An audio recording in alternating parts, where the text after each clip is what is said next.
Manhattan glittered below the Harrington Sky building like a tray of diamonds.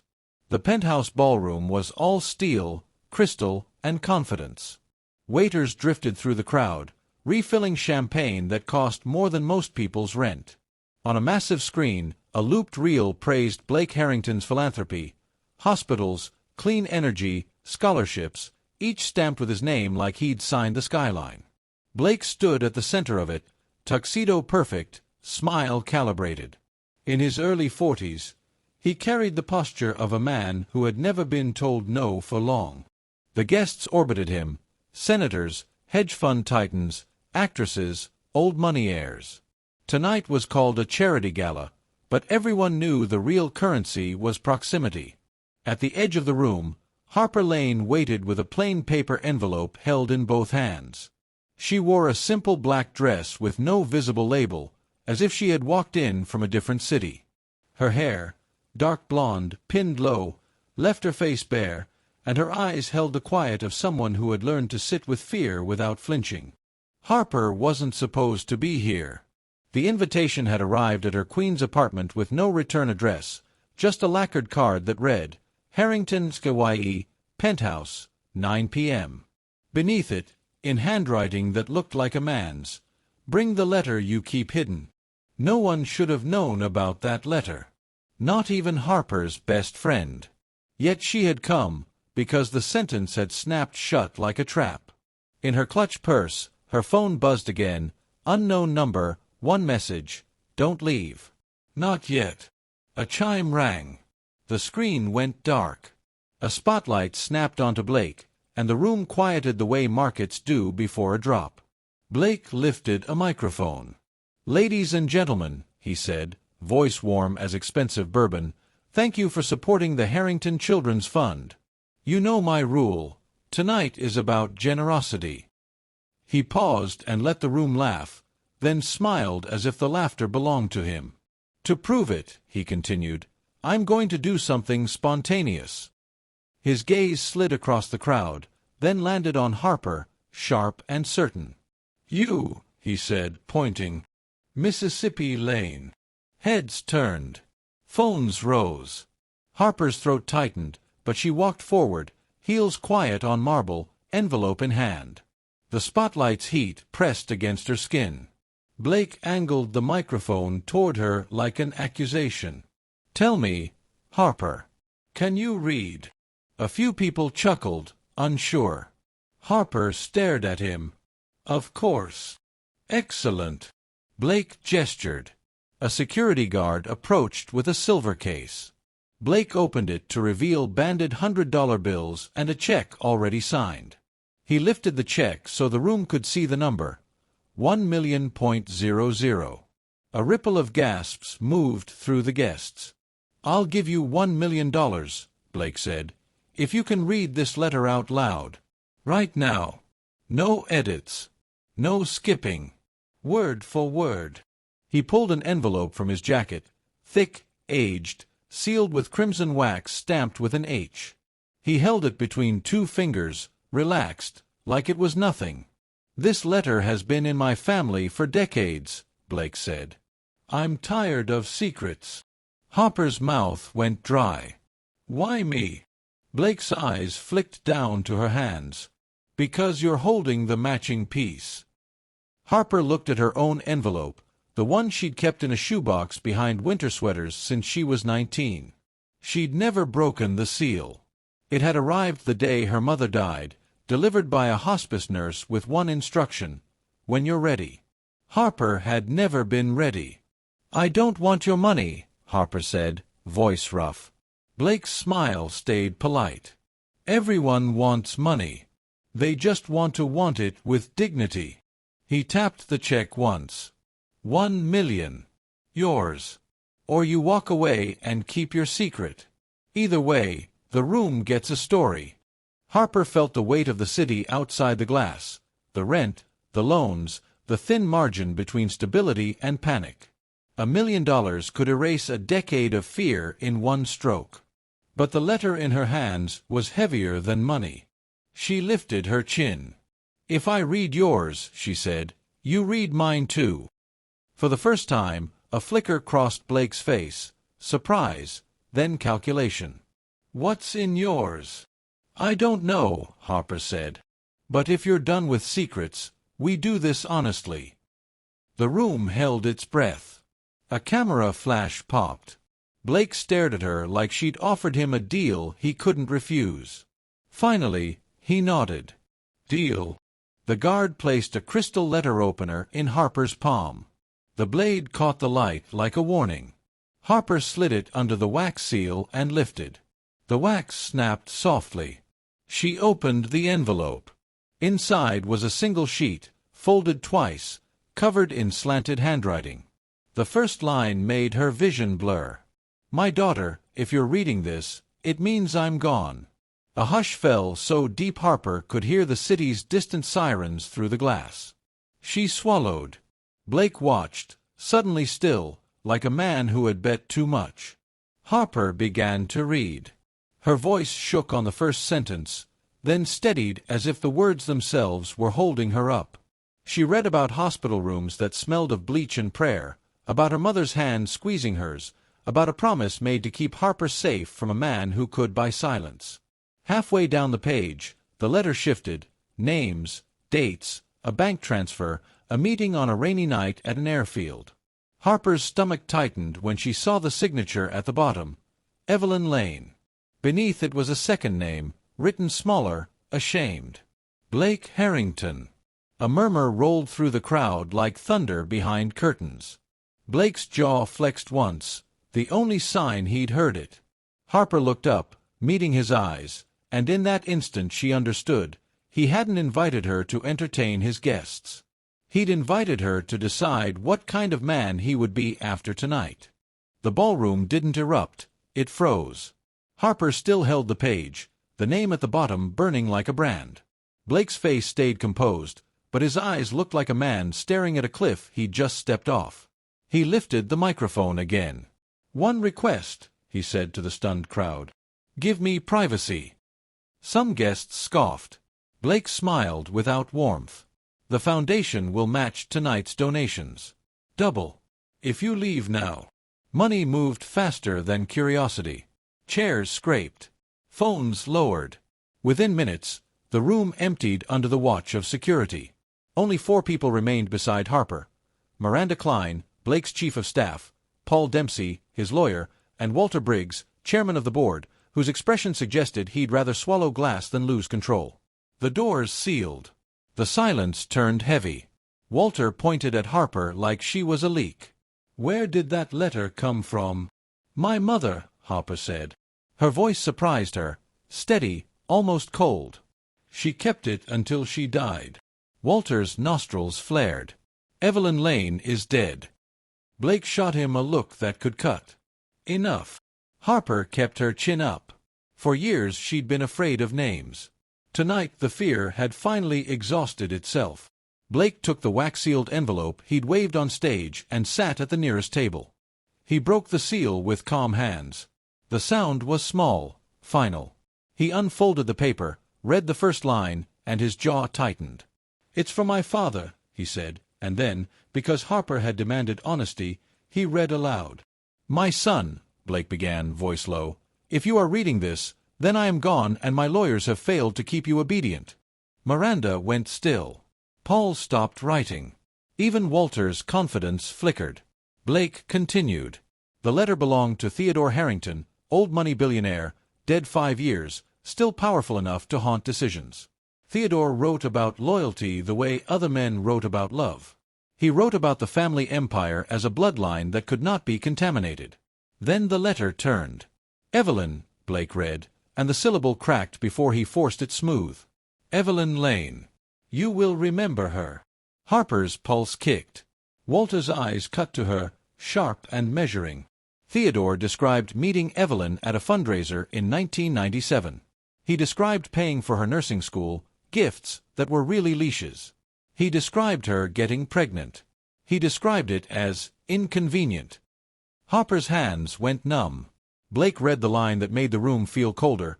"If you ever feel the urge to claim the child, remember this. I chose you because you can be cold."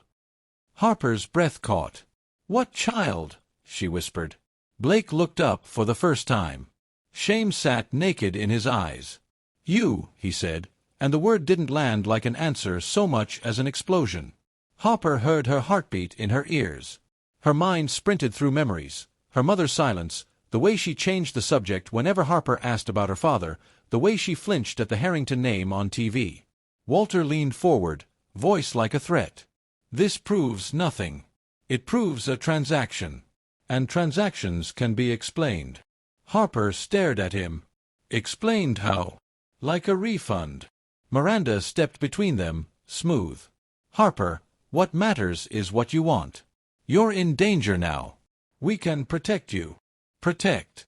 The word tasted like a cage. Harper turned to Blake. "You offered me $1 million like a game." Blake's face tightened. "It was a lure," he admitted. "I needed you here before this got to the wrong people." Walter's laugh was thin. "Too late." As if summoned, Harper's phone buzzed in her purse. Unknown number. One message. "You read it. Good. Now read the rest. Or she dies." Harper's blood turned to ice. "My aunt," she whispered before she could stop herself. "Claire." Miranda's eyes sharpened. "Who is Claire?" "My mother's sister. The only family I have left." Harper's fingers shook as she held up the phone. "She runs a daycare on Staten Island." Paul swallowed. "This is blackmail." Walter straightened, already plotting. "Call the police, quietly. Deny everything publicly. Contain her." Blake snapped his gaze to Walter. "You're not talking about her like she's a liability." Walter didn't blink. "She is." Blake stood, chair scraping. "Then you're fired," he said, and the room went even quieter. Walter's face reddened. "You can't." Blake stepped closer, voice hard. "Watch me." Miranda moved instantly, headset up, issuing commands. "Lock the elevators. Pull security director. Get the driver to the helipad. Now." Harper stared at Blake, trying to reconcile the man who had baited her with money and the man who was now tearing through his own power structure like it offended him. Blake turned to her. "Harper," he said, and his voice lost its performance. "Tell me what you need."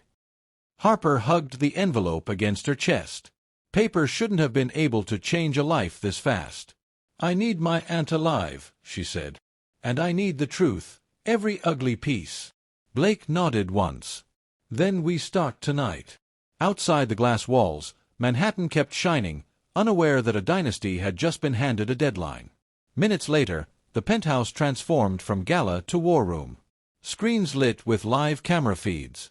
Men in black suits flowed in and out, speaking in clipped codes. Blake shrugged off his tux jacket and replaced it with a dark field coat pulled from a closet like he'd done this before. Harper followed him to the elevator. As the doors closed, she caught a glimpse of the abandoned ballroom, half-empty glasses, fallen roses, a stage that now felt like a crime scene. In the elevator mirror, she saw Miranda watching her, eyes thoughtful, not cruel, but not soft either. Harper understood with a jolt. Protection always came with terms. Her phone buzzed again. A photo appeared, Claire, seated, hands bound, a strip of tape across her mouth. Behind her, a gray sleeve edged into frame. The same gray suit. The helicopter lifted off the Harrington sky roof, blades hammering the night. Manhattan fell away beneath them, bridges like silver stitches, traffic like veins of light. Harper sat rigid in the leather seat, headset on, watching Blake study a tablet filled with maps and security feeds. In the air, he didn't look like a gala host. He looked like a man used to emergencies. "Who's the gray suit?" Harper asked. Blake's mouth tightened. "I have a guess," he said. "Someone my father trusted." Miranda's voice crackled through the headset from the penthouse. "We can't trace the burner messages. But Selping's place Claire's phone near Tottenville, South Shore. Narrowing to a warehouse strip." Blake zoomed the map with 2 fingers. "There," he said. "Harrington Storage. My father kept a shell company there." "Your father's dead," Harper said. "His machinery isn't," Blake replied. They landed at a quiet marina. 2 black SUVs waited under tarps. Blake pulled on a dark field coat like he'd been born in it. Jonah Reed, Blake's security chief, handed Harper a warm jacket and guided her into the second vehicle. The drive through Staten Island felt unreal. Sleeping houses, empty roads, the occasional streetlight blinking. Harper's phone sat heavy in her palm, as if it could ring and undo everything. They turned onto Amboy Road and rolled up to a fenced lot. Beyond the chain link, a low warehouse sat dark. A faded sign read, Harrington Storage, Unit Rentals. Jonah cut the fence at a shadowed corner. Blake moved first through the gap. Harper followed, throat tight, the gravel loud under her shoes. The padlock on the warehouse snapped under bolt cutters. Inside, the air smelled like dust and old cardboard. A muffled sound echoed from deeper in, chair legs scraping, a stifled whimper. Harper's heart lurched. That's her. Jonah held up a hand. Wait, and they advanced in silence, flashlights hooded. At the back, a second door stood ajar with a single bulb burning beyond it. Blake pushed it open. Claire sat in the center of a bare room, wrists bound to a metal chair, tape across her mouth. Her eyes went wide at the sight of Harper.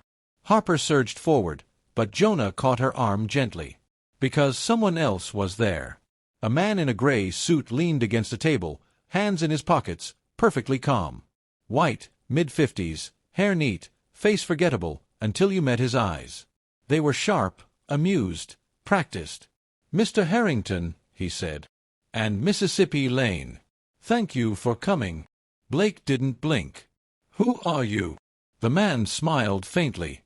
"Someone your father trusted when he didn't trust you." Harper's anger flared. "Let her go." "In a moment," the gray suit said, as if negotiating a lease. "First, we settle the letters." Blake's voice dropped. "Walter." The gray suit's smile didn't deny it. "Walter is practical. He understands empires don't survive on sentiment." He slid a folder across the table with 2 fingers. "Here's the offer. You sign a transfer. You step back. Harper gets a settlement and an NDA. Claire walks out alive.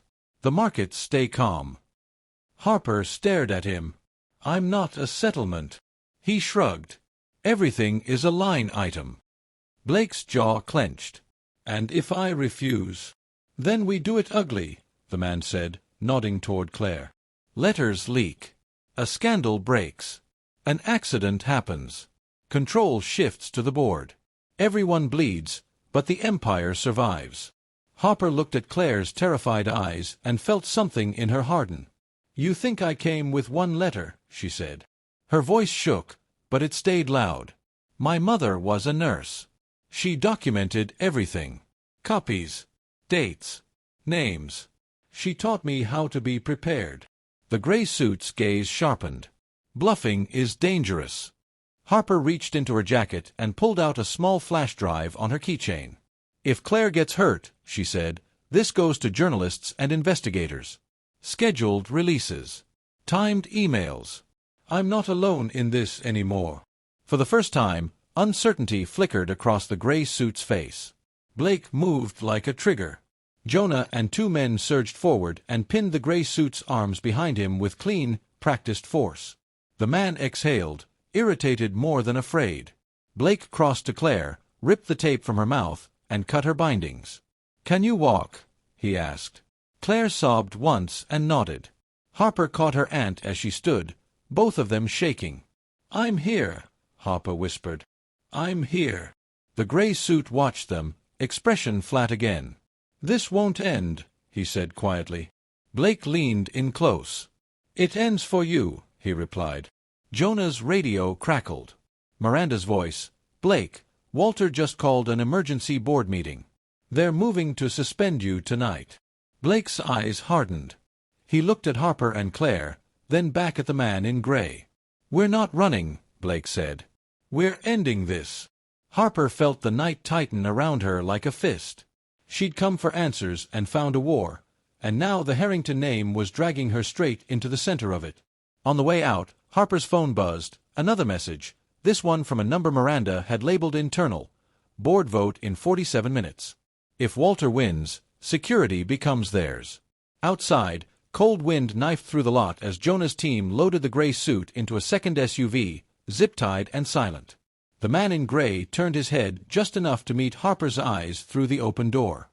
"Ask him about the DNA," he said softly. "Your father loved contingencies." Blake's shoulders tensed, but he said nothing. Harper climbed into the SUV with Claire. Her aunt clutched her hand and whispered, "Evelyn warned me about Harrington men." Harper stared at Blake through the windshield. The billionaire was already on the phone, calling in favors, preparing to fight. If the gray suit was right, the truth wasn't just emotional. It was legal. And in a boardroom, legal truth was a weapon. Harper inhaled the salt air and chose not to flinch tonight. The Harrington Sky boardroom was colder than the penthouse. No chandeliers, no music, just a long black table and people who spoke in percentages. Blake arrived with Harper and Claire. Jonah and 2 security men held the doors. Miranda stood near the screens, face tight, waiting. Walter Briggs sat at the head of the table like a man who believed the chair belonged to him. He didn't look at Claire. He barely looked at Harper. "This emergency session is for reputational risk," Walter began. "Mr. Harrington's conduct tonight." Blake cut in, calm and dangerous. "You mean after you hired a fixer to threaten my family?" Walter's mouth twitched. "I have no idea what you're talking about." Jonah set a small recorder on the table and pressed play. The gray suit's voice filled the room. Relocated, leverage, settlement, NDA, tragic accident. It wasn't dramatic. That was what made it worse. A board member whispered, "Jesus." Walter's face tightened. "Illegal recording." Miranda answered without emotion. "One-party consent. Admissible." Walter recovered quickly, shifting to the language he trusted. "Even if this is accurate, it doesn't change our duty. The market will punish instability. I move to suspend Blake Harrington as CEO pending investigation." Hands drifted toward voting tablets. Blake looked at Harper, a quiet cue. "Now," he said. Harper stepped forward and placed a manila envelope on the table. Her fingers shook, but her voice didn't. "My mother wasn't the only one who kept records." Walter's eyes narrowed. "What is that?" Harper opened it. Inside, a notarized letter from Theodore Harrington's private attorney, a sealed lab report, and a flash drive labeled Contingency, E. Lane. The attorney's letter was blunt. If the Evelyn Lane matter became public or the board attempted to silence Harper, the file must be released. Harper broke the seal on the lab report and read the line twice, because her brain refused it the first time. DNA paternity test, Theodore J. Harrington, probability of paternity, 99.98%. The air left the room. Harper's hands went numb. "Theodore," she whispered. "Not Blake." Blake nodded once. "My father," he said. "He built contingencies for everything." Miranda slid a second folder across the table. "2 independent lab confirmations," she said. "Chain of custody." And Theodore's written instruction that any attempt to intimidate Harper triggers the transfer of his voting trust. Walter's voice came out sharp. "Transfer what trust?" Blake answered, eyes locked on him. 41%. A man on the board swallowed hard. "That's control." Walter stood, palms pressing the table as if he could hold the world in place. "She's unqualified. She's a stranger." Harper met his stare. "I'm not a stranger," she said. "You just treated me like one because it was convenient." Walter's gaze flicked around the room, searching for allies. What he found was distance. People hated scandals, but they hated losing money to lawsuits even more. "Vote," an older board member said quietly. Tablets lit. Fingers tapped. The result appeared on the main screen. Walter Briggs, removed as chairman. Terminated for cause. Referred to authorities for coercion and unlawful confinement. Walter's face went pale. Security stepped in. He tried to speak, some bargain, some threat, but the room had already moved on. The door shut behind him with a soft, final click. Harper stared at the screen, then at the lab report in her hands. Her whole life, she'd been afraid of a missing name. Now she had one that could tilt a corporation.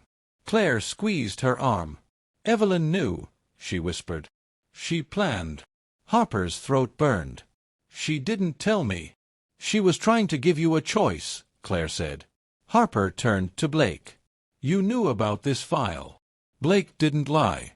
The attorney sent it last year, he said. Sealed. I hoped it would never be necessary. His voice softened. I'm sorry you had to learn it like this. Harper breathed out slowly, steadying herself. So what do I do now? Take the trust and disappear? Become a headline? Get bought off?